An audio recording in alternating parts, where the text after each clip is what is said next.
தேள் சொல்லுது, மிஸ்டர் தவளை, என்ன இந்த ஆத்த மட்டும் கடந்து விட்டுரு.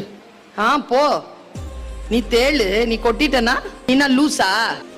நான் ஏன் உன்னை கொட்ட போறேன்? நான் கொட்டினாதான் நானும் செத்துருவேனே. நீ என்னை காப்பாத்தி மட்டும் விட்டுரு, நான் அந்த பக்கமா போயிருவேன். இவ்வளோ ஆபத்துல நான் உன்னை கொட்டுவேனா? நானே உங்ககிட்ட ஹெல்ப் கேட்கிறேன், ப்ளீஸ் அப்படின்ச்சு. அவளை கன்வின்ஸ் ஆயிடுச்சு சார். முதுகுல ஏறிடுச்சு சார் தேளு. அடு ஆத்துல தண்ணி தழும்புது, 2 அடியில ஆறு கடந்துருச்சுங்க, கட்டிருச்சுங்க தலையில டொங்குன்னு. இப்போ தேள் முழுகுது, தவளையும் முழுகுது. நாம இல்ல தவளை. நாம என்ன சொல்லுவோம்? டைலாக்க நான் சொல்லவா? உன் வழிக்கு நான் வந்தனா, என்னை காப்பாத்துன்னு சொன்ன, நான் காப்பாத்த தானே செஞ்சேன், ஏன் கொட்டின? தேள் சொல்லிச்சு, கொட்டணும்னு கொட்டல, கொட்டுறது என் இயல்பு.